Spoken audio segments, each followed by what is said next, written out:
관세. 그럼 가격은 3배입니다. 삼성의 대답에 백악관이 얼어붙었습니다. 트럼프가 100% 관세 폭탄을 던지자 한국은 공급 축소라는 미친 카드를 꺼냈습니다. 디램 가격 220% 폭등. 이제 천하의 구글과 아마존마저 평택 모텔방에 진을 치고 삼성의 번호표를 뽑아야 했습니다.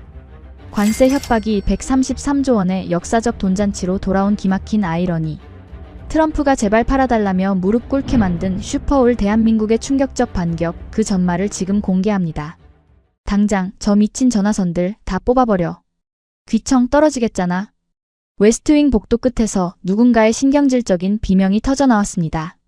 비상용 붉은색 경광등이 미친 듯이 벽면을 훑고 지나가는 가운데 75대의 유선 전화기가 마치 약속이라도 한 듯 동시에 비명을 질러대고 있었죠.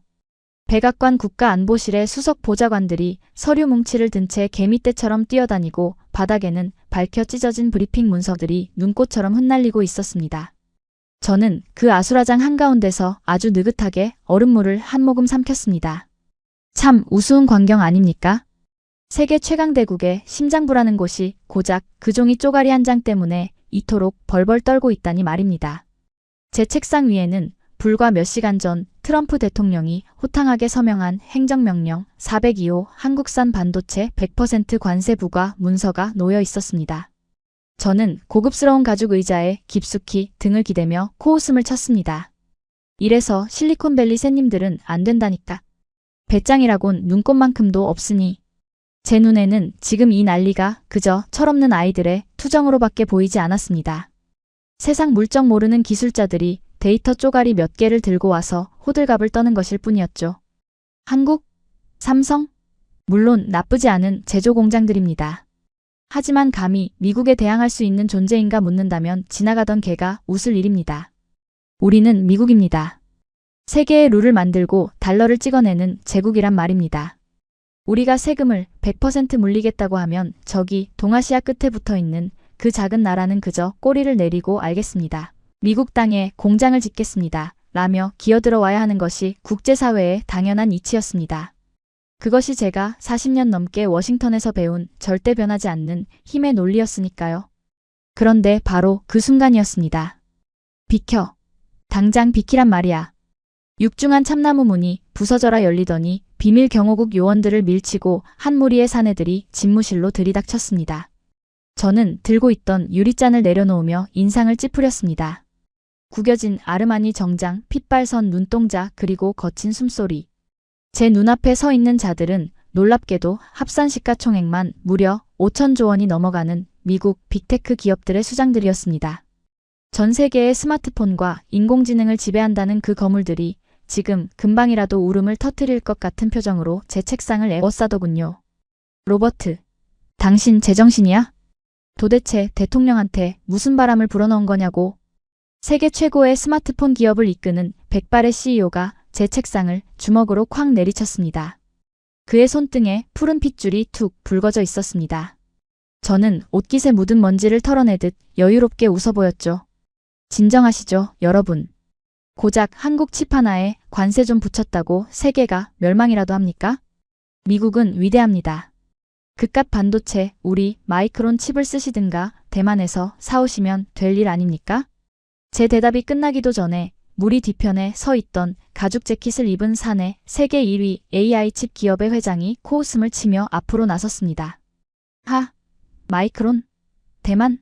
로버트, 당신은 지금 우리가 구멍가게 장사하는 줄 알아? 그는 품속에서 태블릿을 꺼내 허공에 던지듯 제 눈앞에 들이밀었습니다. 화면에는 붉은색 경고 그래프가 미친 듯이 곤두박질치고 있었죠. 잘 들어. 당신이 고작이라고 부른 그 한국의 HBM 없이는 내 최신 AI 서버는 부팅조차 안 돼. 대안 같은 소리 하네. 한국의 점유율이 80%가 넘어. 지구상의 그 어떤 나라도 그 어떤 기업도 한국을 대체할 수 없다고. 그의 목소리는 분노를 넘어선 어떤 처절한 절규에 가까웠습니다. 저는 그제야 그의 이마에 맺힌 식은땀이 보였습니다. 이건 연기가 아니었습니다. 그들은 진짜 공포에 질려 있었습니다. 하지만 저는 여전히 이 촌극이 이해가 되지 않았기에 팔짱을 끼며 비아냥거렸습니다. 아쉬운 건 우리가 아니라 그들입니다. 물건을 못 팔면 한국 기업들이 망하겠죠. 시장 논리도 모릅니까? 그러자 AI 기업의 회장이 헛웃음을 터뜨리더니 믿을 수 없는 이야기를 쏟아내기 시작했습니다. 물건을 못 팔아서 망해? 웃기지 마. 지금 구글, 아마존, 그리고 내 구매 담당 부사장들이 어디 있는지 알아? 한국 평택에 있는 싸구려 관광호텔 로비에서 번호표를 뽑고 노숙을 하고 있다고. 수백조 원짜리 수표를 흔들어도 한국 놈들이 물량이 없다며 만나주지도 않으니까. 순간 제 귀를 의심했습니다. 미국 경제의 심장, 그 거만한 수조 달러짜리 기업들의 2인자들이 한국의 시골 모텔방에 진을 치고 줄을 서고 있다고요? 관세를 100% 물리겠다고? 좋아, 해봐. 어차피 한국 애들은 아쉬울 게 없으니 공급을 줄여버릴 거고 가격은 3배로 뛰겠지. 그럼 그 3배 뛴 가격에 관세까지 더해서 결국 그 돈을 내는 건 한국이 아니라 바로 우리 미국 기업들과 미국 시민들이라고. 당신이 지금 미국 경제의 숨통을 스스로 끊어버린 거야. 그의 마지막 외침이 집무실에 무거운 공기를 갈랐습니다. 방금 전까지만 해도 확신에 차 있던 제 머릿속에 처음으로 아주 작고 서늘한 의심의 균열이 생기기 시작했습니다. 관세는 수출국이 내는 벌금이 아니었던가요? 우리가 던진 폭탄이 정말로 유턴을 해서 우리를 향해 날아오고 있는 것일까요? 하지만 저는 고개를 저었습니다. 그럴 리가 없습니다. 제 계산이 틀렸을 리가 없단 말입니다. 그리고는 여전히 제 책상을 에워싸고 있는 그 잘난 실리콘밸리 제왕들을 향해 비릿한 미소를 날려주었죠. 회장님들, 과장이 너무 심하시군요. 평택 모텔방 노숙이라니요? 무슨 36 코미디 영화 대본입니까? 제가 코웃음을 치자 방금 전까지 저에게 소리를 지르던 AI 기업 회장의 얼굴이 불그락푸르락하게 변했습니다. 저는 그가 대답할 틈도 주지 않고 곧바로 반격을 이어갔습니다. 좋습니다. 100번 양보해서 한국 놈들이 배짱을 부린다고 칩시다. 그렇다고 미국 경제의 숨통이 끊어집니까? 우리는 그들에게 천문학적인 보조금을 약속했습니다. 지금 당장 텍사스 테일러시에 삼성 공장이 올라가고 있고 애리조나에는 TSMC 공장이 돌아가기 직전입니다. 한국 본토에서 물건을 안 팔면 우리 미국 땅에 지어진 그들 공장에서 찍어내는 물량을 쓰면 그만 아닙니까? 법적으로 압류를 해서라도 말입니다. 저는 제 논리에 스스로 감탄했습니다. 우리가 한국 기업의 팔을 비틀어 미국에 공장을 짓게 한 이유가 바로 이것이었으니까요. 한국이 본진에서 공급을 끊더라도 미국 영토 안에서 생산되는 반도체를 우리가 독점하면 그만이라는 완벽한 보험 말입니다. 하지만 제 말이 끝나자마자 집무실에는 기이한 정적이 감돌았습니다. 분노하던 CEO들의 표정이 순식간에 차갑게 식어버리더니 이내 저를 향해 경멸과 동정이 뒤섞인 눈빛을 보내기 시작하더군요. 그들은 마치 바보를 쳐다보는 것 같았습니다. 세계 최대의 스마트폰 제조사 CEO가 한숨을 길게 내쉬며 자신의 스마트워치를 조작하더군요. 그러자 제 집무실 벽면을 가득 채우고 있던 대형 스크린의 화면이 바뀌었습니다. CNN 뉴스 속보가 아니라 월스트리트의 실시간 투자 지표와 반도체 공급망 현황을 보여주는 적나라한 로우 데이터 창이었습니다. 붉은색과 푸른색의 숫자열이 폭포수처럼 쏟아져 내리는 그 거대한 전광판 앞에서 그는 펜으로 화면 한 구석을 가리켰습니다. 로버트, 당신은 지금 우리가 왜 여기까지 뛰어왔는지 근본적인 이유를 전혀 이해하지 못하고 있어. 텍사스 공장? 애리조나? 제발 꿈 좀 깨. 거긴 지금 공장이 아니라 깡통이야. 그리고 설사 돌아간다 해도 거기서 만드는 건 구형 칩일 뿐이라고. 그는 화면에 떠 있는 HBM4 독점 생산기지 대한민국 평택 용인이라는 글자를 거칠게 두드렸습니다. 잘 들어. 내년에 나올 우리 신제품이나 저 친구의 차세대 AI 서버를 돌리려면 HBM4라는 괴물 같은 메모리가 필요해. 데이터 전송 속도가 마하 10에 달하는 최첨단 칩이지. 그런데 그 기술을 가진 나라는 지구상에 딱 한 곳 한국뿐이야. 삼성이 파운드리부터 패키징까지 한 번에 끝내는 턴키 기술로 독점하고 있단 말이야. 텍사스? 거기선 못 만들어. 오로지 한국의 평택 공장에서만 그 마법이 일어난다고. 그의 설명은 얼음장처럼 차가웠습니다. 저는 마른 침을 삼켰습니다. 그의 말이 사실이라면 대체제가 없다는 뜻이었습니다. 한국 놈들은 지금 이 상황을 즐기고 있어. 트럼프 대통령이 100% 관세를 때리자마자 그들은 기다렸다는 듯이 범용 디램 공급 최소화 지시를 내렸지. 물건을 안 풀고 꽉 쥐어버린 거야. 시장에 물건이 없으니 가격이 어떻게 됐겠어? 불과 3달 전 24만 원 하던 칩 가격이 오늘 아침 80만 원을 찍었어. 무려 220% 폭등이라고. AI 기업 회장이 다시 앞으로 나서며 제 멱살을 잡을 듯 얼굴을 들이밀었습니다. 당신들이 부과한 관세 100%에 한국이 올려버린 가격 220%가 더해졌어. 그럼 그 비용은 누가 감당하지? 한국? 아니, 바로 부품을 사야 하는 우리 미국 기업들, 그리고 최종 제품을 사는 미국 시민들이야. 당장 다음 달에 나올 우리 AI 구독 서비스 가격을 3배로 올려야 한다고. 소비자 폭동이 안 일어날 것 같아? 당신은 지금 한국을 때린 게 아니라 우리 국민들 주머니를 털어서 한국 기업 배를 불려준 거라고. 그들의 팩트 폭격은 제 뇌수를 직접 타격하는 듯한 충격이었습니다. 화면 속 월스트리트의 공포지수는 이미 역사상 최고치를 뚫고 우주로 날아가고 있었습니다. 평택 모텔방의 기이한 풍경. 220% 폭등한 가격. 그리고 꼼짝없이 그 돈을 내야 하는 미국의 처지. 이 모든 데이터가 가리키는 결론은 단 하나였습니다. 우리가 설치한 덫에 우리 자신이 걸려들었다는 참혹한 사실이었죠.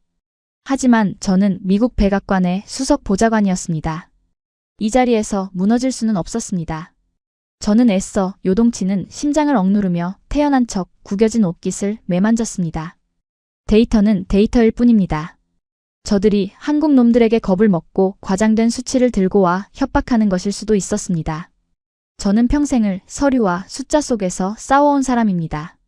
숫자는 얼마든지 마사지할 수 있다는 걸 누구보다 잘 알고 있었죠. 쇼는 잘 봤습니다. 저는 자리에서 천천히 일어나 그들을 향해 차갑게 내뱉었습니다. 회장님들의 우려는 알겠습니다. 하지만 이 나라의 정책은 몇몇 기업의 주가나 공포심에 휘둘리지 않습니다. 한국이 독점하고 있다고요? 텍사스 공장이 깡통이라고요? 글쎄요, 그건 제가 직접 두 눈으로 확인해봐야 믿을 수 있겠군요. 저는 경호원들에게 턱짓을 했습니다. CEO들을 끌어내라는 신호였죠. 그들은 욕설을 퍼부으며 문 밖으로 밀려나갔습니다. 집무실이 다시 고요해지자 저는 그제야 참았던 숨을 몰아쉬며 책상에 두 손을 짚었습니다. 손바닥이 축축하게 젖어 있었습니다. 절대 인정할 수 없었습니다. 한국 따위의 작은 나라가 감히 미국 경제를 인질로 잡고 흔든다는 저들의 주장이 사실일 리 없었습니다. 이건 저들의 엄살이거나 한국의 교묘한 심리전이 분명했습니다. 보좌관, 당장 들어와. 저는 인터폰을 박살낼 듯이 누르며 소리쳤습니다. 지금 당장 텍사스 테일러시의 삼성 공장과 애리조나 TSMC 공장 책임자를 화상회의로 연결해. 그리고 현장 돌아가는 CCTV 화면 전부 메인 스크린에 띄워. 실시간으로. 저는 직접 이 오류를 증명해 보이기로 결심했습니다. 트럼프 대통령의 원대한 미국 우선주의가 그리고 우리가 투자한 천문학적인 보조금이 결코 헛되지 않았다는 것을 말입니다. 분명 텍사스 공장은 밤낮 없이 돌아가며 미국산 반도체를 쏟아내고 있을 것입니다. 한국 본토의 물량 따위는 필요 없다고 제가 저 쌤님들의 코를 납작하게 눌러줄 작정이었습니다. 미국 제조업의 부활을 증명할 거대한 현장, 그 위대한 용광로가 제 눈앞에 펼쳐지기를 기다리며 저는 스크린으로 시선을 던졌습니다. 자, 띄워. 미국이 한국 없이도 얼마나 잘 돌아가는지 두 눈으로 똑똑히 보겠어. 제 외침과 동시에 거대한 메인 스크린이 번쩍이며 켜졌습니다. 저는 의기양양하게 팔짱을 끼고 모니터로 다가갔습니다. 당연히 화면에는 매캐한 연기를 뿜어내는 수백 대의 크레인과 24시간 교대 근무를 하며 구슬땀을 흘리는 미국 노동자들의 활기찬 모습이 뜰 것이라 확신했죠. 미국 정부가 천문학적인 보조금을 쏟아부은 텍사스 테일러시의 170만 평 삼성 파운드리 부지. 그곳은 미국의 반도체 자립을 상징하는 위대한 성지여야 했습니다. 그러나 화면이 켜지고 1초, 2초, 3초의 시간이 흘렀을 때 저는 그 자리에서 돌덩이처럼 굳어버리고 말았습니다. 화면에 비친 것은 공장이 아니었습니다. 거대한 유령 도시였습니다. 텍사스의 뜨거운 모래바람만이 황량한 공사장을 횡하니 맴돌고 있었죠. 수십 대의 노란색 대형 타워 크레인들은 마치 전원이 꺼진 로봇처럼 미동도 없이 멈춰 서 있었습니다. 불꽃이 튀어야 할 용접 장비들은 방수포에 꽁꽁 쌓여 있었고 현장을 가득 채워야 할 수천 명의 노동자들은 개미 한 마리 보이지 않더군요. 기괴할 정도의 적막. 그것은 활기찬 산업 현장의 모습이 아니라 거대한 우주선이 불시착한 후 버려진 외계 행성의 모습과도 같았습니다. 이게 도대체 무슨 상황인가? 화면 멈춘 거 아니야? 소장 연결해. 당장 연결하라고. 저는 패닉에 빠져 마이크를 붙잡고 고함을 질렀습니다. 잠시 후 분할된 화면 한쪽에 텍사스 공장 현장 소장인 미국인 톰슨이 안전모를 삐뚤게 쓴 채 나타났습니다. 땀과 흙먼지로 범벅이 된 그의 얼굴은 이미 반쯤 정신이 나가 있더군요. 실장님. 멈췄습니다. 모든 게 다 멈춰버렸습니다. 무슨 개소리야. 우리가 보조금을 얼마나 때려 박았는데 공장이 멈춰. 한국 엔지니어들 어디 갔어? 멱살이라도 잡고 끌고 와서 장비 돌리라고 해. 제 호통에 톰슨 소장이 울먹이는 목소리로 대답했습니다. 없습니다. 한국 본사에서 파견 나온 핵심 엔지니어 500명이 오늘 새벽 6시를 기점으로 전원 철수했습니다. 전세기를 띄워서 귀국해버렸다고요? 순간 머릿속이 하얘졌습니다. 도망을 쳤다고요? 그 수많은 장비와 데이터를 내팽개치고 야반도주를 했단 말입니까? 한국인들이? 저는 그들이 겁에 질려 허둥지둥 도망갔을 모습을 상상하며 차라리 잘 됐다고 생각했습니다. 그들의 기술을 우리 미국 숙련공들이 낼름 집어삼키면 될 일이니까요. 잘 됐네. 보안 걸린 장비들 다 해제해. 우리 노동자들 투입해서 당장 기계 돌려. 제가 소리치자 톰슨 소장이 거의 울음을 터뜨리더군요. 그게 문제입니다, 실장님. 저들이 도망친 게 아닙니다. CCTV 돌려보시죠. 기가 막힙니다. 화면이 공장 내부의 타임랩스 영상으로 전환되었습니다. 저는 눈을 의심했습니다. 한국 엔지니어들은 도망친 게 아니었습니다. 그들은 군대보다 더 완벽한 어떤 유기체처럼 움직이고 있었습니다. 새벽 3시 알람이 울리자 그들은 단 1초의 혼선도 없이 각자의 구역으로 이동했습니다. 그들은 미친 듯이 복잡한 공정 장비들을 단 몇 번의 조작으로 영구 동결 모드로 전환해 버렸습니다.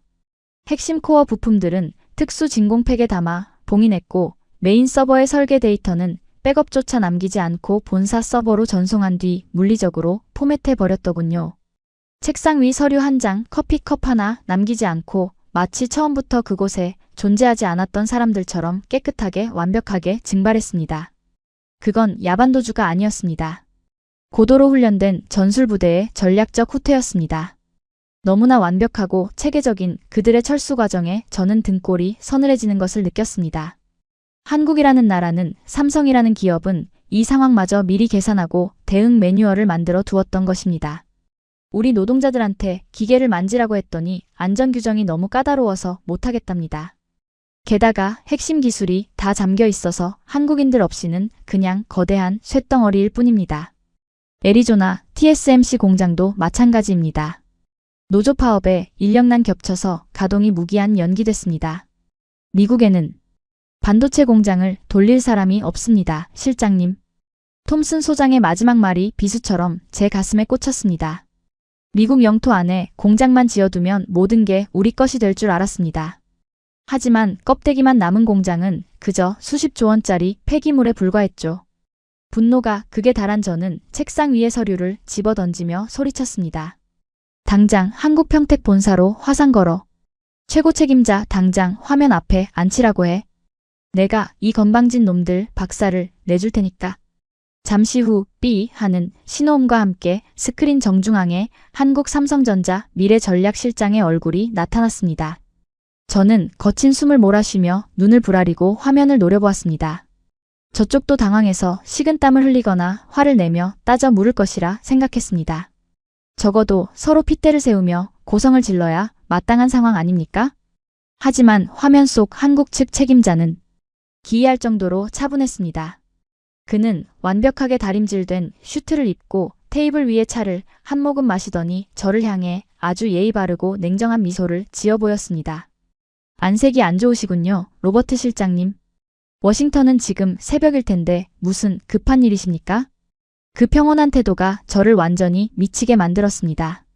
제국의 심장부를 마비시켜놓고 저토록 태어날 수 있다니요? 급한 일? 지금 장난합니까? 텍사스 공장, 엔지니어, 전원 철수. 이게 무슨 말도 안 되는 짓이야.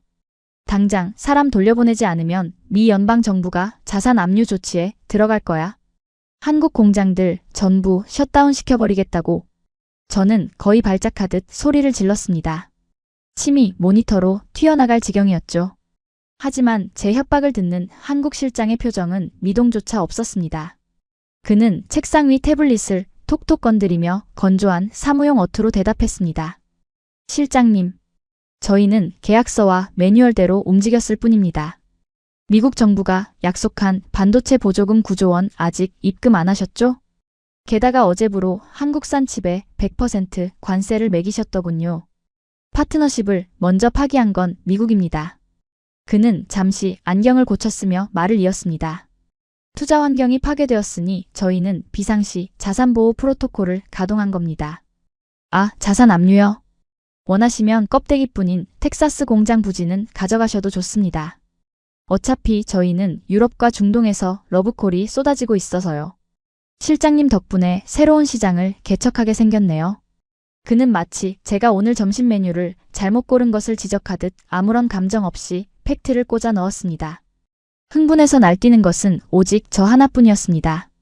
그의 차가운 논리 앞에서 제 분노는 그저 힘없는 어린아이의 투정처럼 쪼그라들고 있었죠. 이봐. 너희가 이러고도 무사할 것 같아? 트럼프 대통령님이 가만히. 아, 한 가지 잊으신 게 있네요, 실장님. 한국 실장이 제 말을 뚝 끊으며 화면 너머로 서늘한 눈빛을 던졌습니다. 실장님이 지금 분노로 낭비하신 이 10분 동안 글로벌 시장에서 저희 HBM 가격이 또 15% 올랐습니다. 더 하실 말씀 있으신가요? 저는 멍하니 입을 벌린 채 아무 말도 할 수 없었습니다. 돈으로 세계를 찍어 누르던 제국이 시간과 기술이라는 무기 앞에서 처음으로 무력하게 뼈를 맞는 순간이었습니다. 하지만 저는 백악관의 수석 보좌관, 세계 질서의 꼭대기에 앉아있는 로버트 킹이었습니다. 일시적인 당황이 뇌를 지배하려 들 때마다 저는 40년 경력의 관료다운 본능으로 그 공포를 짓눌렀습니다. 고작 모니터 속에 저 오만한 동양인 따위가 몇 마디 숫자 노름을 했다고 해서 무너질 제가 아니었죠. 15%가 올랐다고? 웃기지도 않는 소리. 저는 책상을 주먹으로 쾅 내리치며 반격했습니다. 주먹이 얼얼했지만 고통보다 분노가 앞섰습니다. 월스트리트가 너희들 안방인 줄 아나 보지? 가격 담합은 미 연방 통상법 위반이야. 너희가 공급을 줄여서 가격을 올린 거라면 이건 미국에 대한 경제적 공격 행위로 간주하겠어. WTO 제소는 물론이고 미 상무부의 슈퍼 301조를 발동해서 삼성과 SK의 전 세계 자산을 동결시켜 버릴 거라고. 너희는 지금 미국 법의 무서움을 모르고 있어. 제 목소리는 집무실의 방음벽을 뚫고 나갈 정도로 컸습니다. 법과 제재, 그것은 미국이 가장 잘 다루는 무기였습니다. 그러나 화면 속의 한국 실장은 제 고함 소리에 눈도 깜빡이지 않았습니다. 그는 오히려 자신의 앞에 놓인 태블릿 PC 화면을 가볍게 쓸어넘길 뿐이었죠. 곧이어 제 집무실의 메인 스크린 오른쪽 구역에 빽빽한 영문 계약서와 국제법 조항들이 선명하게 떠올랐습니다. 로버트 실장님, 법을 이야기하시니 참으로 반갑군요. 그는 마치 준비된 강의를 시작하는 교수처럼 차분하게 입을 열었습니다. 화면에 띄워드린 문서는 지난달 한미 상무부가 체결한 반도체 공급망 협정문의 제4조 2항입니다. 노란색 형광펜으로 칠해진 부분을 보시죠. 일방 당사자가 사전 협의 없이 30% 이상의 징벌적 관세를 부과할 경우 상대국 기업은 생산 및 공급을 자유롭게 조정할 수 있는 불가항력의 권리를 갖는다. 보이십니까? 제 눈동자가 화면 속의 활자들을 빠르게 훑어 내려갔습니다. 분명 제가 직접 서명에 참여했던 그 협정문이 맞았습니다. 트럼프 대통령께서 어제 100% 관세를 일방적으로 부과하셨죠? 실장님, 저희는 가격을 담합한 게 아닙니다. 미국 정부의 비합리적인 과세로 인한 손실을 막기 위해 국제법이 보장한 권리에 따라 생산 라인의 가동률을 조정했을 뿐입니다. 시장의 수요는 폭증하는데 공급이 줄어드니 자연스럽게 가격이 220% 이상 폭등한 것이죠. 이것은 담합이 아니라 실장님께서 그토록 신봉하시는 자유시장 자본주의의 가장 기본적인 원리입니다. 숨이 턱 막혀왔습니다. 그들은 감정적으로 대응하지 않았습니다. 미국의 법을 방패로 삼아 미국의 칼을 막아내고 있었던 것이죠. 하지만 저는 지지 않고 넥타이를 거칠게 풀어헤치며 억지를 부렸습니다. 궤변 늘어놓지 마. 법 조항 하나 끼워 맞췄다고 너희가 갑이 되는 줄 알아? 미국엔 인텔이 있고 마이크론이 있어. 오늘 당장 백악관이 그들에게 천문학적인 지원금을 풀면 너희들의 그 빌어먹을 독점도 끝이야. 우리가 자체 기술로 찍어내면 그만이라고. 그 순간 한국 실장의 입가에 처음으로 아주 미세한 비웃음이 스쳐 지나가는 것을 보았습니다. 아, 인텔과 마이크론. 미국의 자랑스러운 유산들이죠. 그는 키보드 단축키를 두드렸습니다. 그러자 이번에는 화면 가득 복잡한 엑셀 시트와 열화상 카메라로 찍은 반도체 칩들의 데이터가 쏟아져 나왔습니다. 붉은색의 경고등이 가득한 데이터였습니다. 이건 저희가 입수한 마이크론의 최신 HBM 수율 보고서입니다. 실장님, 반도체 산업에서 수율이 50% 밑으로 떨어지면 그걸 뭐라고 부르는지 아십니까? 공장이 아니라 쓰레기 소각장이라고 부릅니다. 마이크론의 현재 수율은 32%입니다. 실리콘 웨이퍼 100장을 구우면 68장이 불량품이라는 뜻이죠. 그마저도 발열 제어 기술이 부족해서 옆에 보이시는 열화상 데이터처럼 섭씨 180도를 넘기며 칩이 녹아내리고 있습니다. 저는 침을 꿀꺽 삼켰습니다. 화면 속의 데이터는 미국 상무부 내부망에서도 극비로 분류된 수치들과 소름 끼치도록 일치했습니다. 그들은 이미 우리의 약점을 발가벗기듯 꿰뚫고 있었던 겁니다. 반면 저희는 파운드리와 메모리 그리고 패키징을 한 라인에서 끝내는 세계 유일의 턴키 공정을 돌리고 있습니다. 저희 수율은 96%입니다. 마이크론이 10년 아니 20년 동안 백악관의 돈을 먹고 밤을 새워도 이 64%의 기술 격차는 극복할 수 없습니다. 실장님, 돈으로 시간을 살 수는 있어도 축적된 실패와 경험을 살 수는 없는 법입니다. 그의 말 한마디 한마디가 제 심장을 난도질했습니다. 부정하고 싶었습니다. 저 데이터는 가짜라고 한국 놈들의 심리전이라고 소리치고 싶었죠. 하지만 화면 구석에 선명하게 박혀있는 미국 연방국세청의 감사 마크와 나스닥 내부 서버의 타임스탬프는 저 정보가 피할 수 없는 진실임을 증명하고 있었습니다. 제 등줄기를 타고 차가운 식은땀이 흘러내리기 시작하더군요. 그러나 굴복할 수는 없었습니다. 경제로 안 된다면 우리에겐 최후의 카드가 남아 있었으니까요. 저는 마이크를 쥔 손에 힘을 꽉 주며 으르렁거리듯 내뱉었습니다. 좋아. 기술 격차는 인정하지. 하지만 실장, 당신 지금 누구한테 말대꾸하는지 잊은 거 아니야? 한반도에 미군이 몇 명 주둔하고 있는지 알아? 28,000명이야. 우리의 해구산과 이지스함이 없으면 북한과 중국의 미사일 앞에 벌거벗겨질 나라가 어디서 협박질이야. 기술? 상무부가 국가안보법을 발동해서 너희의 설계도를 압수하고 국방부가 너희 경영진의 미국 입국을 금지하면 그 잘난 반도체도 끝장이야. 저는 제가 던진 말의 무게에 스스로 만족감을 느꼈습니다. 그렇습니다. 경제는 결국 안보 아래에 종속될 수밖에 없습니다. 총구 앞에서는 천하의 삼성이라도 무릎을 꿇을 수밖에 없을 테니까요. 하지만 그 최후의 카드마저도 한국은 이미 읽고 있었습니다. 화면 속의 한국 실장은 제 협박을 듣고도 미동조차 하지 않았습니다. 그는 오히려 안경을 벗어 테이블에 올려놓더니 의자 등받이에 몸을 깊숙이 기대며 저를 똑바로 응시했습니다. 그의 눈빛은 저기가 아니었습니다. 순수한 동정심이었습니다. 로버트 실장님, 국가안보를 말씀하시니 제가 오히려 실장님의 안위를 걱정해야 할 것 같습니다. 뭐? 이 새끼가 지금 감히. 화면을 보시죠. 이 데이터는 더 이상 민간의 영역이 아닙니다. 거대한 스크린에 이번에는 펜타곤의 국방 시뮬레이션 시스템 이른바 워게임 화면이 나타났습니다. 붉은색 점들은 중국의 극초음속 미사일 궤도였고 푸른색 방어망은 미국의 차세대 이지스 요격 시스템을 나타내고 있었습니다. 그런데 기괴한 일이 벌어지고 있었습니다. 푸른색 방어망이 붉은색 궤도를 전혀 쫓아가지 못하고 허공을 가르며 격추에 실패하고 있었죠. 이게 무슨... 미 국방부 고등연구계획국의 최신 6세대 AI 드론 시뮬레이션 결과입니다.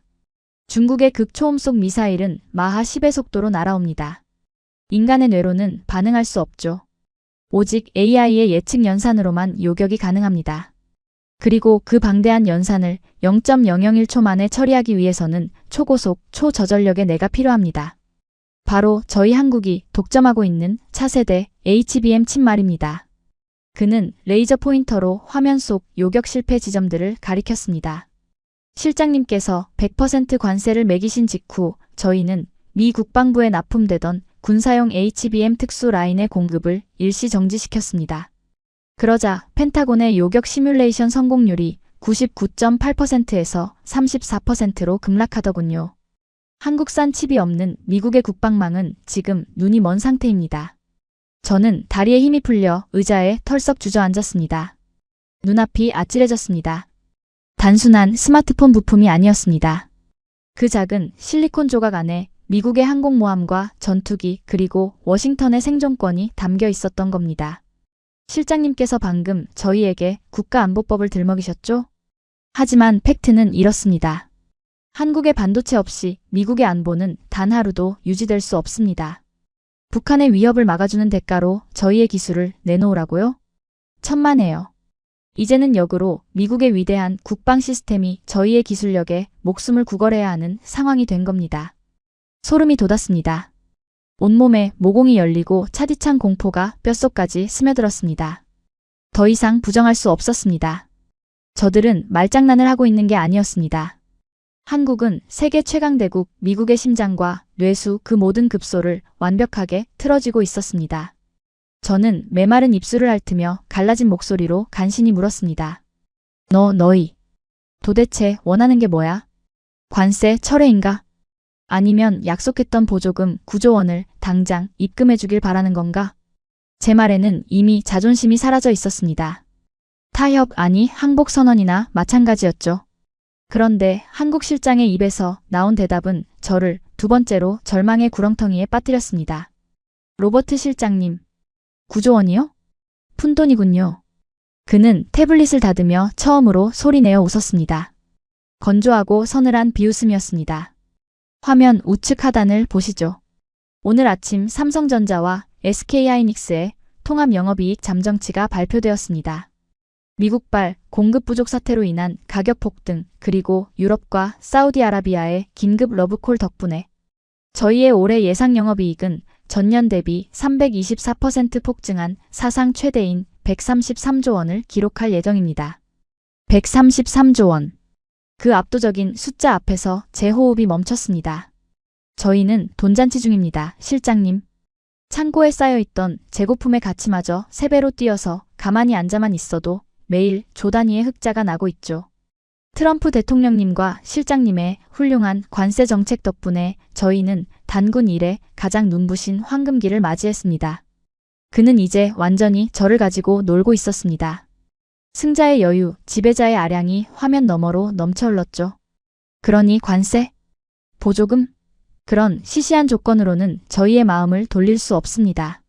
미국이 저희의 공급 리스트 맨 뒤로 밀려난 대가를 치러야 하지 않겠습니까? 저기 평택 모텔방에서 컵라면을 먹고 있는 구글과 아마존의 부사장님들처럼 말입니다. 협상안은 저희가 정합니다. 미국 정부가 백기투항의 준비가 되시면 그때 다시 연락 주십시오.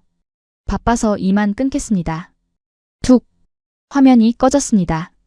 검게 변한 메인 스크린에 넥타이가 반쯤 풀린 채 넋이 나간 제 늙은 얼굴이 비쳤습니다.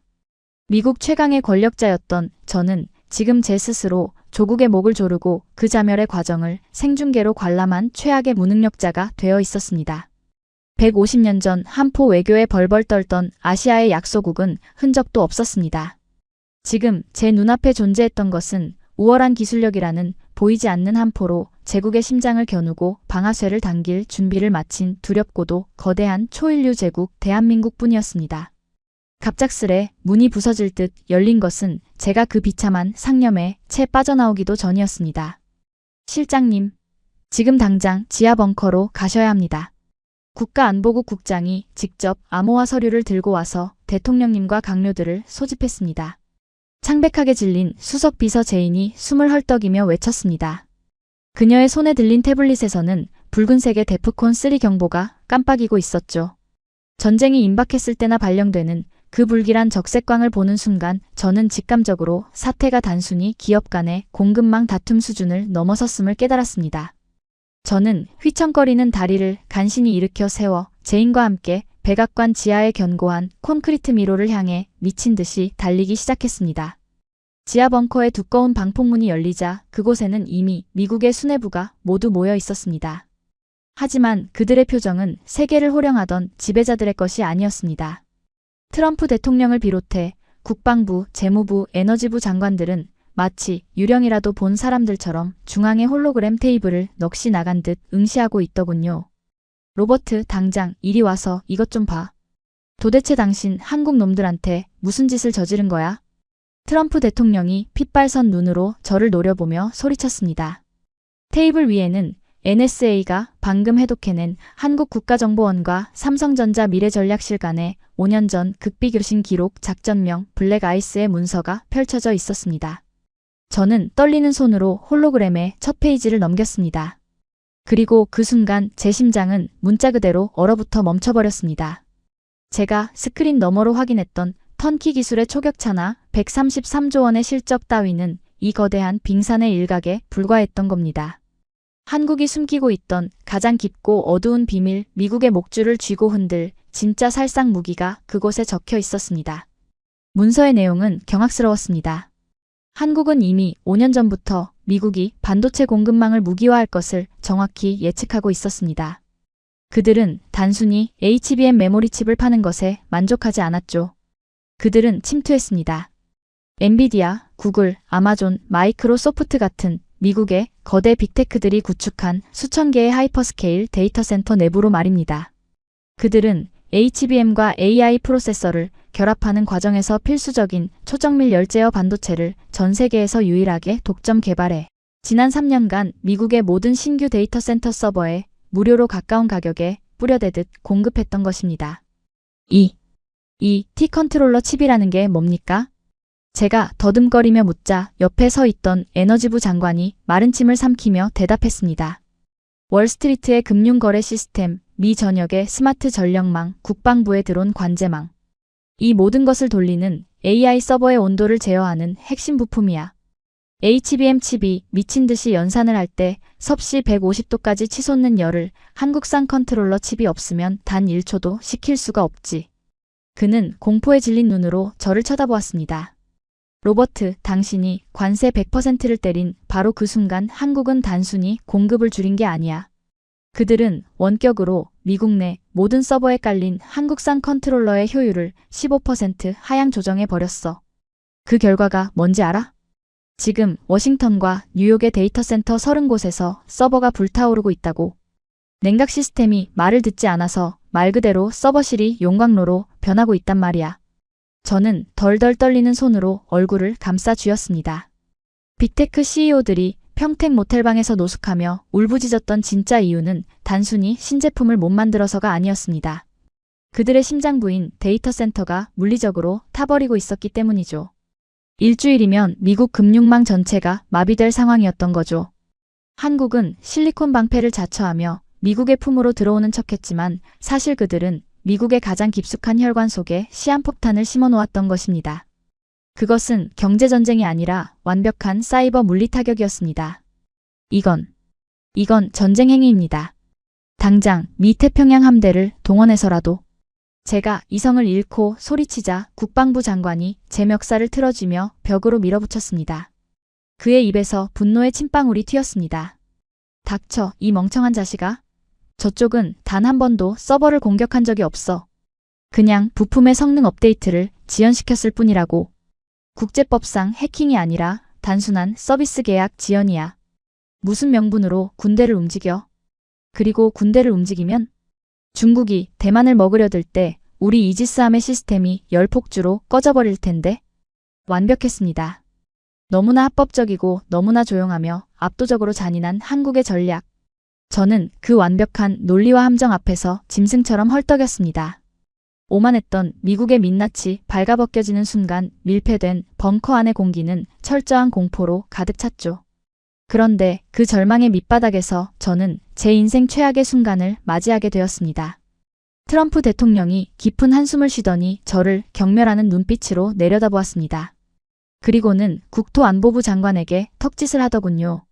순간 벙커 구석에 서 있던 비밀경호국 요원 4명이 저를 에워쌌습니다. 네. 대통령님? 이게 무슨... 로버트. 미국을 다시 위대하게 만드는 길에 희생양은 필요한 법이지. 자네도 알지 않나? 대통령의 차가운 목소리와 함께 중앙의 홀로그램 화면이 CNN 긴급 속보로 전환되었습니다. 화면 하단에 흐르는 노란색 자막을 본 순간 저는 온몸의 피가 역류하는 것을 느꼈습니다. 속보, 백악관, 한국에 대한 100% 관세 부과는 로버트 킹 비서실장의 독단적 월권행위. 속보, 트럼프 대통령, 킹 실장의 한국 관련 정책 결정 과정에 중국의 검은 자금이 유입된 정황 포착. FBI 긴급 체포 영장 청구. 이 배신자들. 이게 어떻게 내 독단입니까? 대통령님께서 직접 서명하신 명령서잖습니까? 저는 발버둥치며 울부짖었습니다. 하지만 요원들은 거친 손길로 제 양팔을 뒤로 꺾어버렸습니다.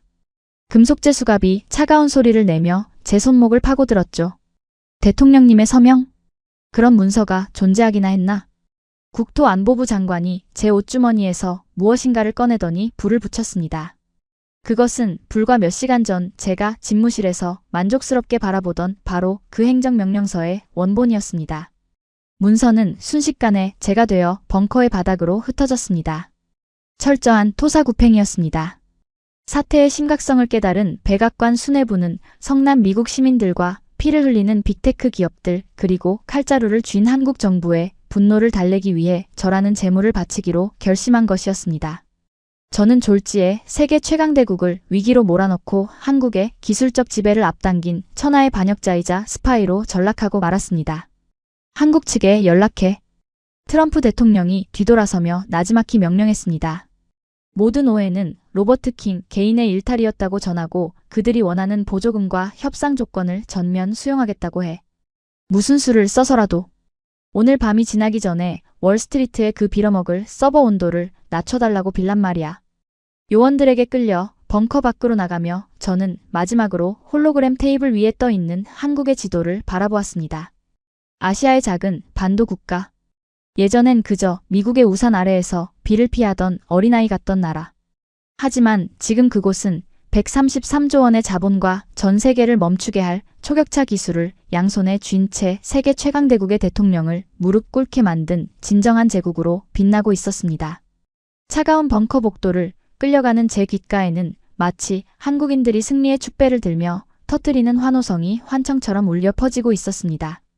그 환청은 곧이어 저를 태운 검은색 SUV의 둔탁한 엔진 소리로 그리고 버지니아주 알렉산드리아에 위치한 FBI 연방교도소의 차가운 철문이 닫히는 쇳소리로 변했습니다. 단 3시간. 백악관의 심장부에서 죄수복을 입은 스파이로 전락하는 데 걸린 시간은 고작 3시간뿐이었습니다. 창문 하나 없는 가로 세로 3m짜리 콘크리트 독방 천장에 매달린 형광등의 파리한 불빛이 제 수갑찬 손목을 비추고 있었죠. 방금 전까지 세계 경제를 주무르던 백악관 수석 보좌관 로버트 킹은 흔적도 없이 사라졌고 그 자리엔 미국의 안보를 중국 자본에 팔아넘기고 한국의 기밀을 유출한 1급 반역자라는 꼬리표가 붙은 노인네만이 웅크리고 있을 뿐이었습니다. 취조실에 철문이 열리고 2명의 FBI 방첩 요원이 묵직한 서류 가방을 들고 들어왔습니다. 그들은 저를 인간이 아닌 쓰레기 더미를 보듯 경멸하는 눈빛으로 쳐다보더군요. 책상 위에 던져진 서류 더미와 태블릿 PC에는 제 변호사조차 접근할 수 없는 1급 기밀 증거들이 담겨 있었습니다. 로버트 킹. 당신이 지난 5년간 삼성전자와 접촉했던 모든 통화 기록, 비밀 이메일, 그리고 당신의 스위스 비밀 계좌로 흘러들어간 차명 자금의 흐름을 모두 확보했다. 선임 요원이 제 앞으로 서류를 거칠게 밀어넣으며 말했습니다. 물론 그 자금은 트럼프 대통령의 선거 자금을 세탁한 것이었지만 이제 와서 그런 변명이 통할 리 없다는 것을 저는 누구보다 잘 알고 있었습니다. 국가는 희생양이 필요했고 그 덫은 완벽하게 저를 올가매고 있었으니까요. 종신형. 사면 불가능한 1급 연방 범죄. 가족들은 이미 가택연금 상태에 들어갔고 제 평생의 커리어는 가장 추악한 형태의 매국노라는 오명으로 끝날 위기였습니다. 물러설 곳 없는 벼랑 끝, 아니 이미 벼랑 아래로 추락하고 있는 중이었죠. 저는 핏기 없는 입술을 달싹이며 태블릿 화면에 떠 있는 기소장을 멍하니 바라보았습니다. 억울함에 피눈물이 날 것 같았지만 분노할 기력조차 남아있지 않았습니다. 우리가 가장 궁금한 건 이것이다. 다른 요원이 태블릿의 화면을 넘기며 저를 향해 차갑게 쏘아붙이더군요. 한국의 삼성과 SK가 펜타곤의 서버를 녹여버릴 수 있는 T-컨트롤러를 납품할 때 당신은 국가안보회의에서 그 위험성을 고의로 묵인했지. 그 대가로 그들은 도대체 당신에게 무엇을 줬나?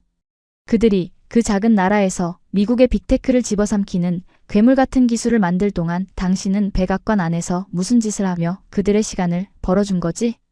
그들의 질문은 제게 남은 마지막 자존심마저 갈기갈기 찢어놓았습니다. 저는 돈을 받은 적도 그들의 시간을 벌어준 적도 없었습니다. 오히려 저는 그들을 철저히 무시했고 우리의 돈과 법으로 언제든 찍어 누를 수 있는 하청업체 정도로만 생각했습니다. 그 오만이 저를 이 지옥으로 끌고 들어온 것입니다. 나는 아무 짓도 하지 않았어. 그들은 스스로 해낸 거야. 제가 갈라진 목소리로 간신히 대답하자 요원은 헛웃음을 치며 태블릿을 조작했습니다. 스스로 해냈다고? 말도 안 되는 소리. 미국 연방정부의 천문학적인 지원을 받는 인텔도 못한 일을 국방 예산도 미국의 10분의 1밖에 안 되는 그 작은 나라의 기업이 혼자서 해냈다고?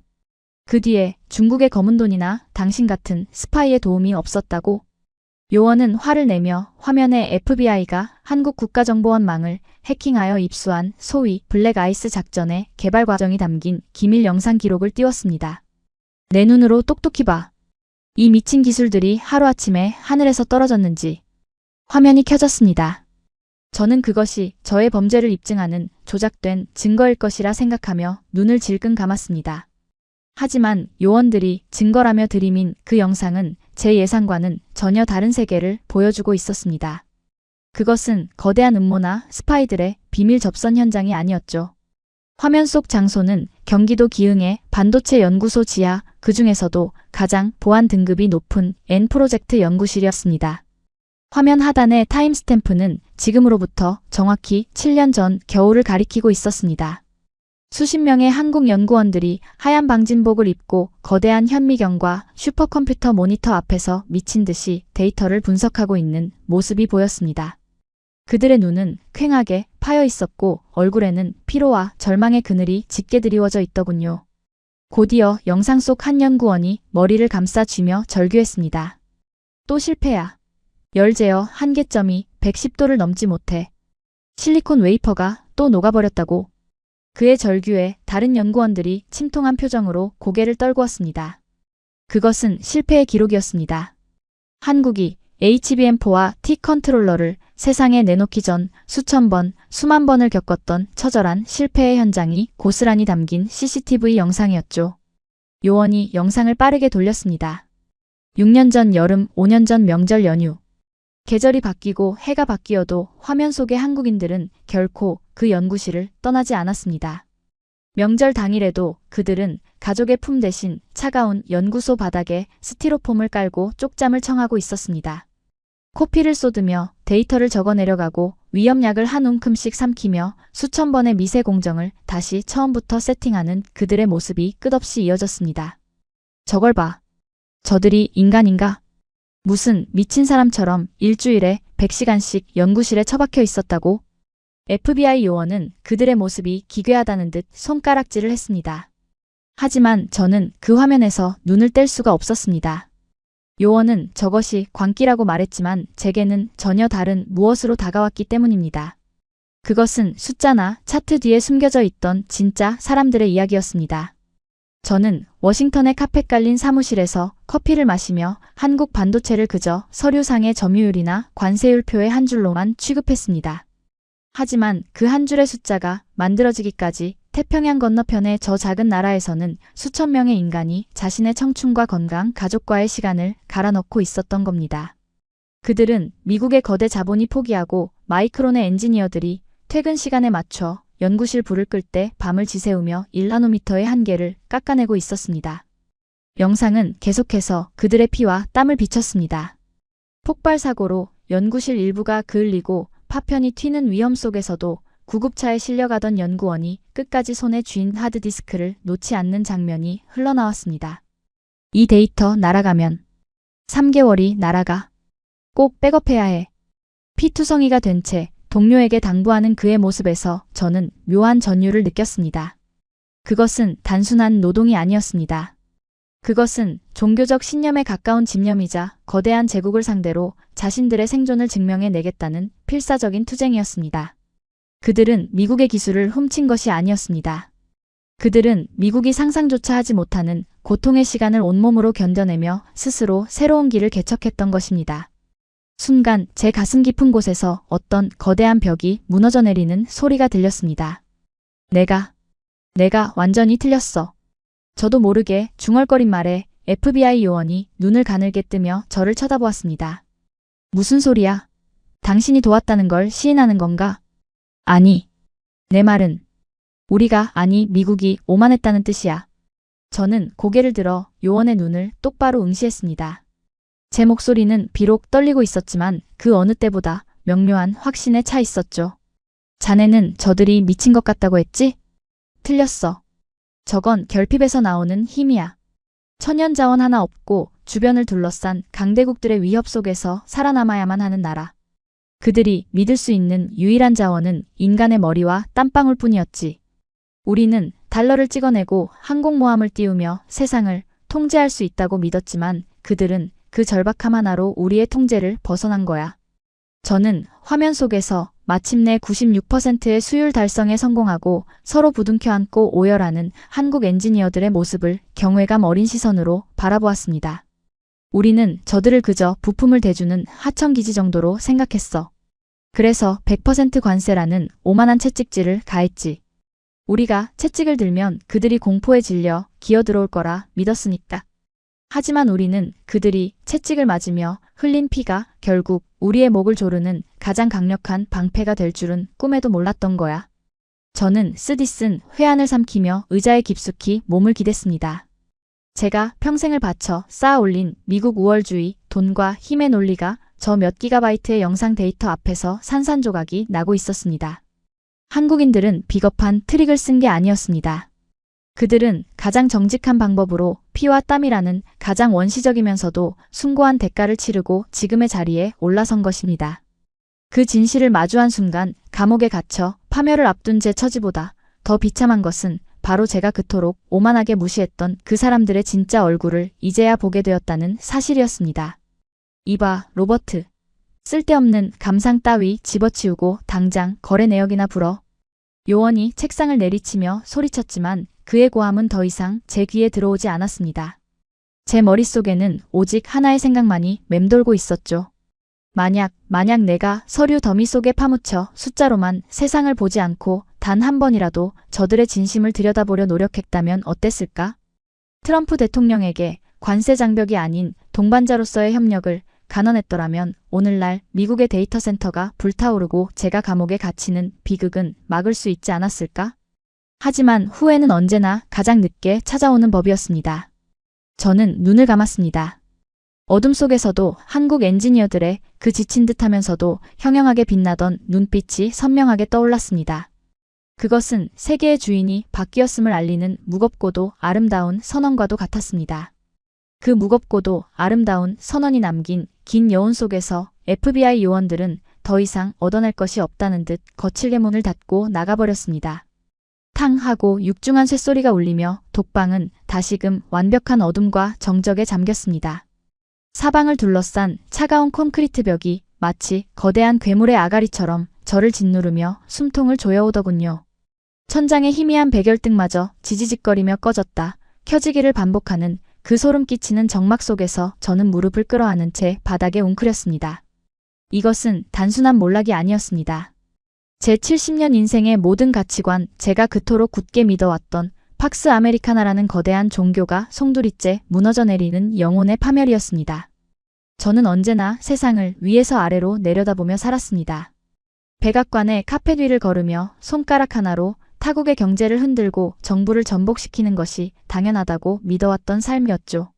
우리는 우주로 로켓을 쏘아 올리고 세계 금융의 심장을 쥐고 있으니 그깟 아시아의 작은 반도 국가쯤은 우리가 베푸는 기술과 달러의 낙수 효과를 받아먹고 사는 하청업체일 뿐이라고 단정지었습니다.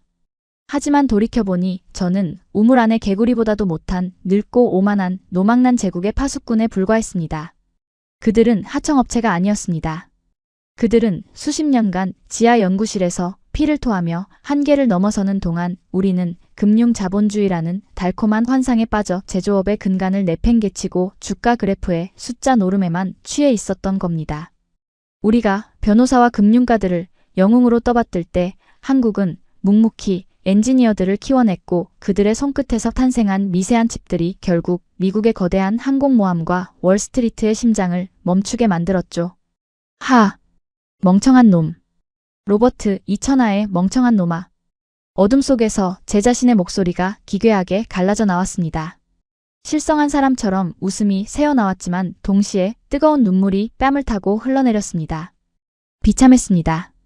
제 오만함 때문에 미국의 데이터 센터는 지금 이 순간에도 불타오르고 있을 것이며 수백만 명의 시민들이 마비된 전력망과 금융망 속에서 공포에 떨고 있을 터였죠. 트럼프 대통령은 성난 군중의 폭동을 막기 위해 저를 중국의 스파이로 몰아붙였고 이제 역사책은 저를 21세기 미국을 패망으로 이끈 최악의 반역자로 기록할 것이 뻔했습니다. 더 이상 살아야 할 이유도 살아갈 자격도 없었습니다. 벽 모서리에 머리를 쳐박고 이대로 숨을 끊어버리고 싶다는 강렬한 충동이 온몸을 휘감았습니다. 모든 것이 끝났다는 절대적인 절망감이 늪처럼 저를 빨아들이고 있었죠. 구원은 없었습니다. 제국은 이미 뇌사 상태에 빠졌고 저는 그 제국과 함께 이 차가운 독방에서 썩어 문드러질 운명이었습니다. 그렇게 시간의 감각마저 상실한 채 절망의 밑바닥에서 허우적대고 있을 때였습니다. 철컥. 독방의 전자도어락이 해제되는 소리가 들렸습니다. FBI 요원들이 다시 고문을 하러 온 것일까요? 아니면 저를 제거하려는 암살자일까요? 저는 고개를 들 기력조차 없어 그저 초점 잃은 눈으로 바닥만 응시했습니다. 수감번호 2046번 로버트 킹. 면회입니다. 간수의 건조한 목소리와 함께 누군가의 잘 닦인 가죽 구두가 제 시야에 들어왔습니다. FBI 요원의 투박한 부츠가 아니었습니다. 이탈리아 장인이 한 땀 한 땀 수제작한 먼지 한 톨 없는 최고급 비스포크 슈트의 끝자락이었습니다. 저는 천천히 고개를 들었습니다. 그리고 역광 속에 서 있는 방문객의 얼굴을 확인한 순간 심장이 멎는 듯한 충격에 숨을 들이켰습니다.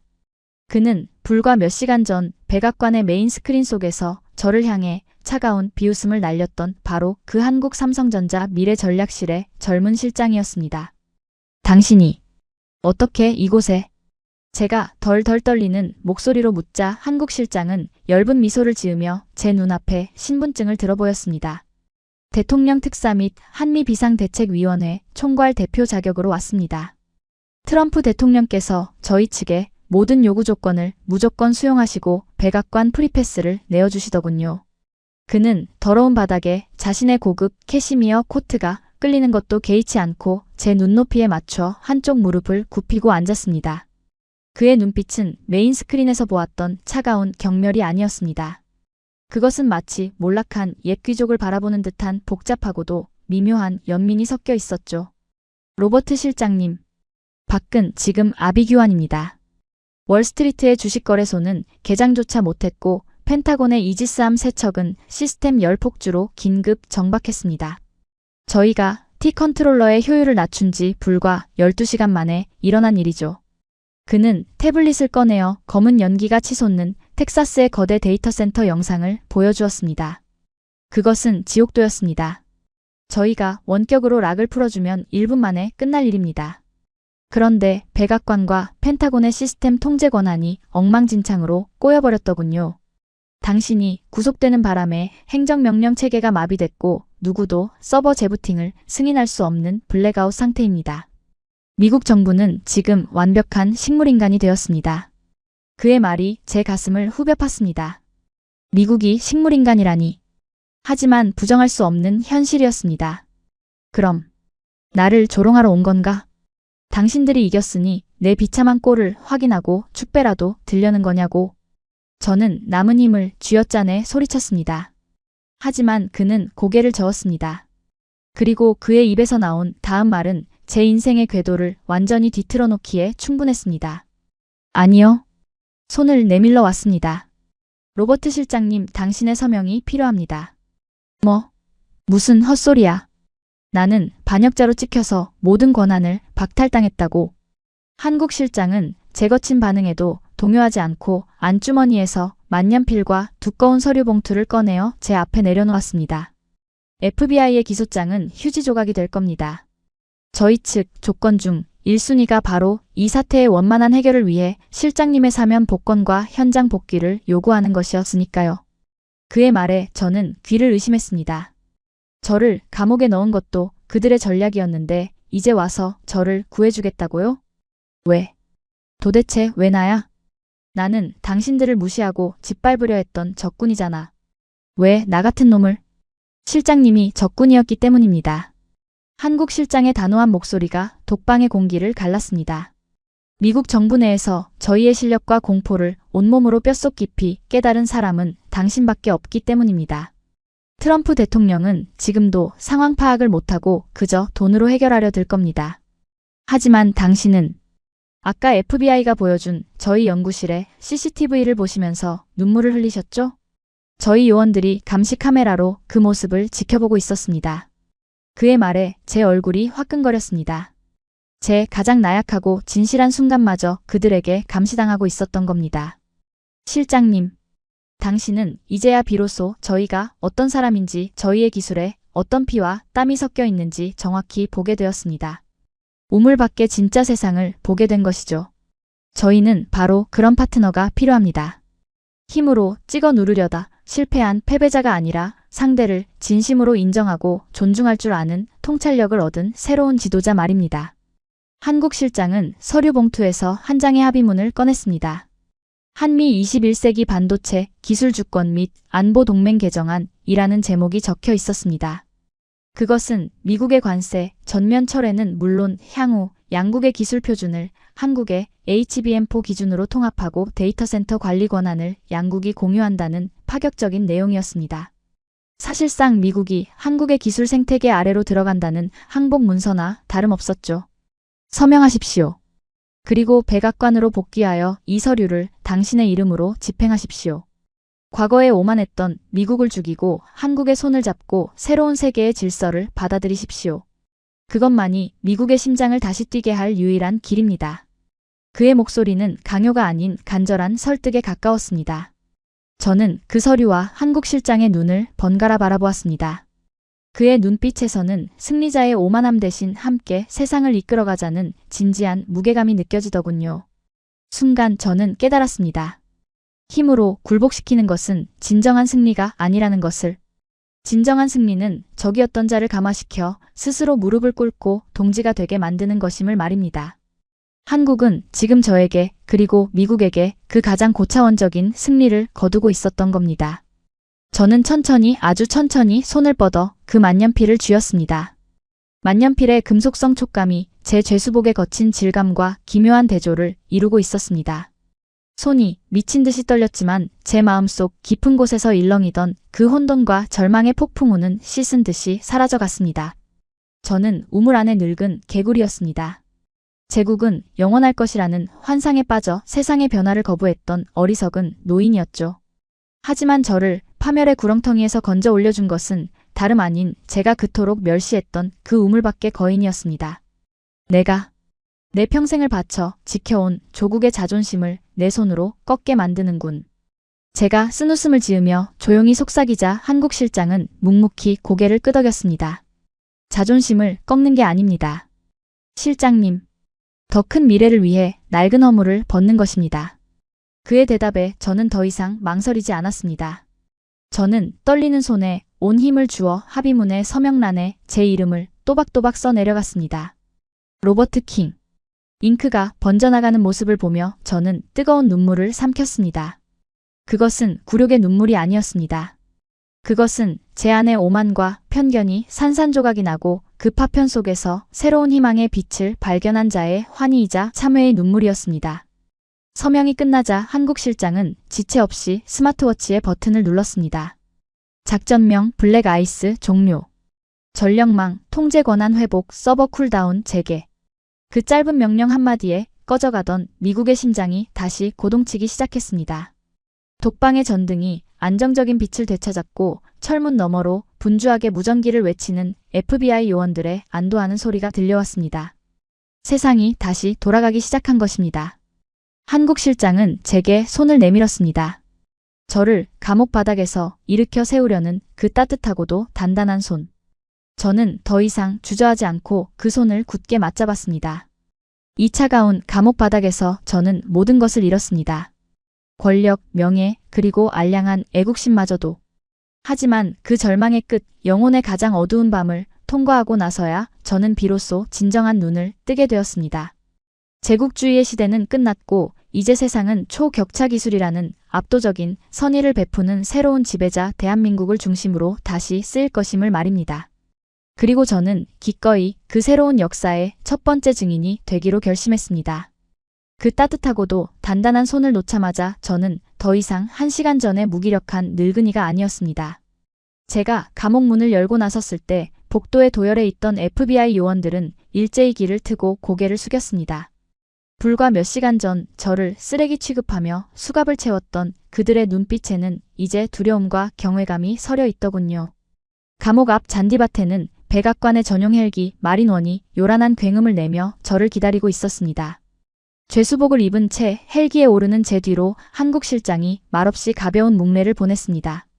그것은 새로운 지배자가 자신의 대리인에게 보내는 완벽한 신임의 증표였죠. 헬기의 프로펠러 소리가 워싱턴의 밤하늘을 갈랐습니다. 아래로 내려다 보이는 미국의 수도는 여전히 혼란의 도가니였습니다. 신호등이 꺼진 거리는 클렉슨 소리와 성난 시민들로 가득했고 월스트리트의 빌딩 숲은 기괴할 정도로 어두웠습니다. 그 거대한 혼돈을 내려다보며 저는 품속에 한미 반도체 주권 개정안 봉투를 꽉 쥐었습니다. 이제 제가 저지른 과오를 제 손으로 청산할 차례였습니다. 헬기가 백악관 잔디밭에 착륙하자마자 저는 흙먼지를 털어낼 틈도 없이 지하 벙커로 직행했습니다. 방폭문이 거칠게 열리는 순간 벙커 안의 공기는 제가 끌려 나갈 때와는 비교도 안 될 정도로 참혹하게 오염되어 있었습니다. 데이터 센터의 멜트다운이 기적적으로 멈추긴 했지만 그 원인을 모르는 강요들은 여전히 공포에 질려 서로에게 책임을 떠넘기며 고성을 지르고 있었죠. 트럼프 대통령은 머리를 감싸 쥐고 있었고 저를 배신했던 국방부 장관과 국토안보부 장관은 서류를 집어 던지며 싸우고 있었습니다. 이봐, 갑자기 시스템이 왜 정상화된 건지 당장 사이버 사령부에 확인하라고. 혹시 중국 놈들이. 닥쳐. 이건 한국 놈들이 쥐락펴락하는 거야. 지금 당장 그들에게 핵잠수함이라도 보내서. 그 아수라장의 한가운데로 제가 뚜벅뚜벅 걸어 들어갔습니다. 죄수복의 거친 질감과 제 손목에 남은 붉은 수갑 자국이 벙커의 화려한 조명 아래 적나라하게 드러났습니다. 살아있는 유령이라도 본 표정들이군. 제 차가운 한마디에 벙커 안은 순식간에 찬물을 끼얹은 듯한 정적에 휩싸였습니다. 로버트? 내 놈이 어떻게 벌써 여기에? 저를 스파이로 몰았던 국토안보부 장관이 경악하며 뒷걸음질을 쳤습니다. 그는 즉시 무전기에 대고 경호원들을 호출하려 했죠. 당장 경호팀 들어와. 1급 반역자가 여길 뚫고 들어왔어. 당장 사살해. 하지만 벙커의 문은 미동도 하지 않았습니다. 저는 피식 웃으며 품속에서 가져온 두툼한 서류 봉투를 중앙의 홀로그램 테이블 위로 힘껏 내던졌습니다. 경호팀은 오지 않아. 존, 당신이 부르짖던 그 국가안보법에 의해 지금 이 벙커 안에서 반역자는 내가 아니라 바로 당신들이니까. 무슨 미친 소리야. 관세명령서 원본은 아까 내가 불태워 없앴어. 서명한 증거가 없다고. 모든 죄는 너 혼자 뒤집어쓰고 끝난 일이야. 그의 처절한 외침에 저는 테이블로 다가가 홀로그램 프로젝터를 작동시켰습니다. 허공에 거대한 영문과 한글이 병기된 문서, 개정된 조약문이 선명하게 떠올랐습니다. 증거 인멸이라. 참으로 미국다운 발상이지만 시대에 뒤떨어졌어. 저는 단호한 어조로 저들의 논리를 하나하나 해체하기 시작했습니다. 여러분, 상황 파악이 안 되나 본데 한국은 1시간 전 제가 이 합의문에 서명한 즉시 미국의 데이터 센터 쿨다운을 재개했소. 그 말은 즉 미국 전역의 데이터망, 군사통신망의 생사여탈권이 이제 공식적으로 한국 정부와 삼성의 클라우드 서버에 종속되었다는 뜻이지. 저는 홀로그램 화면을 넘겨 제7조 사망을 가리켰습니다. 붉은색 밑줄이 쳐진 치명적인 조항이었습니다. 잘 보시오. 본 협정 발효 즉시 한국의 T-컨트롤러 및 AI 방어망은 미 국방부의 1급 전략 자산으로 통합된다. 따라서 한국의 기술에 대해 제재를 가하거나 위협을 조장하는 모든 미국 내 관료의 행위는 미 연방 예국자법에 의거하여 국가 전복을 꾀하는 테러리즘으로 간주한다. 이해가 되나? 벙커 안의 강료들의 얼굴에서 핏기가 싹 가셨습니다.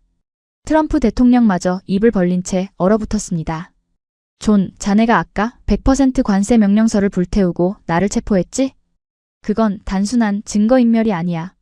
자네는 방금 미국의 안보를 책임지는 핵심 전략 자산인 한국을 공격한 테러 증거를 인멸한 거요. 미군 헌병대가 지금 백악관 로비에서 자네 손목에 채울 진짜 수갑을 들고 대기 중이야. 완벽한 법적 체크메이트였습니다. 한국의 기술을 단순히 부품으로 생각하고 함부로 칼을 휘둘렀던 그들의 오만이 부메랑이 되어 그들의 목에 테러리스트라는 올가미를 걸어버린 것입니다. 말도 안 돼. 이건 불법이야. 의회의 비준도 없이 외국 기업의 안보를 넘기는 조약이 어딨어. 대안이 있잖아. 인텔, 마이크론. 그들에게 보조금을 주면. 재무부 장관이 거품을 물며 마지막 발악을 시도했습니다. 하지만 저는 그마저도 예상했다는 듯 자비 없이 다음 화면을 띄웠습니다. 그것은 나스닥의 지분 변동 그래프와 페이퍼 컴퍼니들의 자금 흐름도였죠. 안타깝게도 그 대안은 이미 사라졌어, 제프리. 저는 비릿한 미소를 지으며 미친 듯이 요동치는 그래프를 손가락으로 가리켰습니다. 아까 미국의 서버가 불타오르던 12시간 동안 월스트리트는 패닉에 빠져 기술주들을 휴지 조각처럼 던졌지. 그때 한국의 국부펀드와 삼성의 사모펀드가 영국과 싱가포르의 유령 회사를 동원해 마이크론과 인텔의 알짜 특허 지분 51%를 바닥에서 싹쓸이했소. 자금 출처? 당신들이 예전에 한국에 주려다만 그 보조금 9조 원으로 레버리지를 일으켰지. 무슨.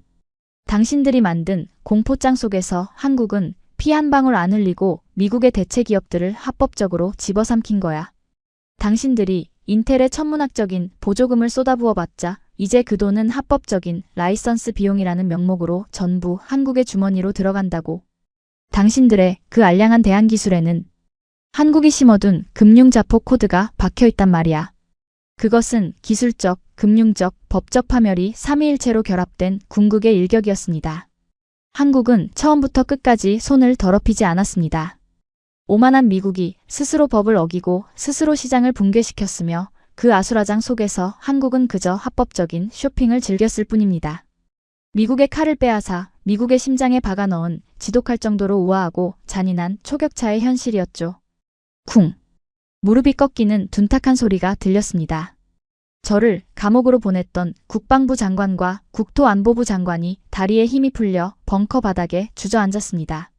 그들의 눈동자는 초점을 잃었고 입술은 공포로 파르르 떨리고 있었죠. 불과 3시간 전 세계를 내려다보며 희생양을 고르던 제국의 주인들이 이제는 완벽한 논리 앞에 발가벗겨진 채 죽음을 기다리는 처량한 노인들로 전락한 것입니다. 그 허망하고도 비참한 얼굴들을 내려다보며 제 가슴속 깊은 곳에서 형언할 수 없는 뜨거운 승리감이 차올랐습니다.